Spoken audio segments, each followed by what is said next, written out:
आपण पाहत आहात सुपरफास्ट 24 तास न्यूज, बातम्यांचा खरा वेग। आज पहिली बौद्ध धम्म परिषद वाडीदमे जिल्हा परभणी या ठिकाणी साजरी होत आहे। तर या धम्म परिषदेनिमित्त सकाळी 8 वाजता पंचशील ध्वजाचे ध्वजारोहण करण्यात आले मान्यवरांच्या हस्ते। त्यानंतर पूज्य भदन भिक्खू संघ यांचं संपूर्ण गावातून म्हणजे धम्म रॅली काढण्यात आली आणि धम्म रॅली काढल्याच्या नंतर भिक्खू संघ त्रिशरण पंचशील आणि त्याच्यानंतर भिक्खू संघाचा सत्कार महिला मंडळ शाखा महिला मंडळ पंचशील लेझिम संघ तसेच पंचशील बुद्ध स्मारक समिती यांनी केला। आणि त्यानंतर पूज्य भदन यांनी या धम्म परिषद निमित्त आपली धम्मदेशना दिली। त्या धम्मदेशनेच्या मार्फत अंधश्रद्धा निर्मूलन तसेच एक धम्माचा प्रसार ज्या काही गावगाड्यामध्ये सुधारण्याची गरज असते त्या सुधारणा देखील त्यांनी सांगितल्या। आणि उत्कृष्ट अशी धम्मदेशने लाभ घेण्यासाठी गावगावातून अनेक उपासक उपासिका या ठिकाणी हजेर लावली आणि हजेर लावल्याच्या नंतर आम्ही सर्वांनी त्यांचे मनपूर्वक या ठिकाणी आभार मानले।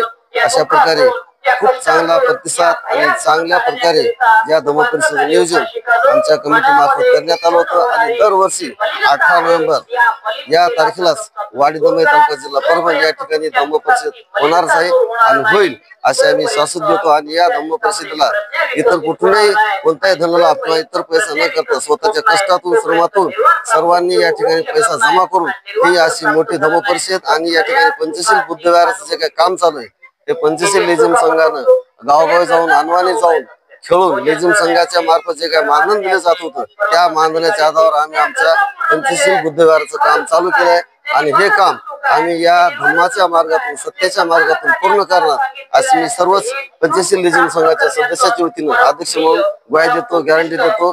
आणि या ठिकाणी तुम्ही माझं 2 शब्द ऐकले त्याबद्दल सर्वांचा जय भीम जय। आज वाडीदमे या ठिकाणी पहिली धम्म परिषद आयोजित करण्यात आलेली आहे। वाडीदमे हे अत्यंत छोटस गाव आहे। इथे 100 ते 125 कुटुंब राहतात बौद्ध धर्माचे। तरीही एवढ्या मोठ्या कार्यक्रमाचं आयोजन केलेलं आहे। कुणाकडेही कुठल्याही इतर समाजाकडे कोणत्याही प्रकारचं काही न मागता स्वतःच्या स्वकष्टातून मोलमजुरी करून इथल्या लोकांनी पैसा जमा करून हे सगळं आयोजन केलेलं आहे। आयोजन करण्याचा उद्देश हा एकच होता की समाजात आणलेली मरगळ दूर करणे, समाजाला एकत्र करणे आणि मेन प्रवाहात आणणे हा उद्देश या मागचा होता। पहिल्या सत्रामध्ये पूज्य भंतेजी यांचं प्रवचनांचा कार्यक्रम होत आहे आणि संध्याकाळच्या सत्रामध्ये भीम आणि बुद्ध गीतांचा चांगला जंगी कार्यक्रम पण होणार आहे। अशा प्रकारे चांगल्या प्रकारे प्रबोधनाचा कार्यक्रम या ठिकाणी आयोजित केलेला आहे। धन्यवाद। या ठिकाणी वाडीदमे या ठिकाणी आपण ग्रंथ हा भगवान बुद्ध आणि त्यांचा धम्म हा ग्रंथ 6 वर्षापासून आपण सतत चालू ठेवलेला आहे। परंतु यावर्षी या ग्रंथ समारोपाच्या कार्यक्रमाला आपण त्या ठिकाणी 1 ते 1.5 लाख रुपये खर्च करतो दरवर्षी।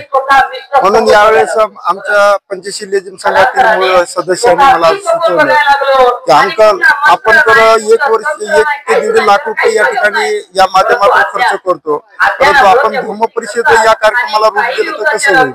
तर त्यांच्या एका या शब्दावर मी सर्व समाज बांधवांना बोललो आणि त्यानंतर सर्वांनीच आपल्याला असं सहकार्य केलं की तुमच्या म्हणण्याप्रमाणे धम्म परिषद घेऊ शकता तुम्ही। परंतु धम्म परिषद घेण्याचा हा उद्देश एकच होता की जी अंधश्रद्धा आणि हे अंधश्रद्धा म्हणजे आजच आम्ही या धम्म परिषदेच्या माध्यमातून दूर करण्याचं असं नाही ठरवलं। आमचा लेझिम संघ 2003 पासून चालू आहे। 2003 पासून गावोगाव जाऊन आमच्या लेझिम संघाने अंधश्रद्धा निर्मूलन कार्यक्रम असा त्याने खूप असं अंधश्रद्धेवर कार्य केलेलं आहे लेझिम संघाच्या मार्गदर्शनानुसार। आणि प्रत्येक गावागावामध्ये आम्ही या ठिकाणी आदिलाबाद असेल, हैदराबाद असेल, तिकडे पुणे असेल, औरंगाबाद असेल, या ठिकाणी प्रत्येक जिल्ह्यामध्ये जाऊन त्या ठिकाणी आम्ही लेझिम खेळलो आणि लेझिम खेळून त्या ठिकाणी अंधश्रद्धा निर्मूलन हा कार्यक्रम केला। आणि त्याच अनुषंगानं की आजही या धम्म परिषदेनुसार धम्म परिषदेमधून आम्ही ही अंधश्रद्धा निर्मूलन आणि किंवा हे समाजामध्ये जे काही देव असे मानणारे जे लोक आहेत त्यांच्यामध्ये आपला समाज आपला धम्म त्यांच्यामध्ये रुजावा या हेतूने ही धम्म परिषद आम्ही केलेली आहे। धन्यवाद।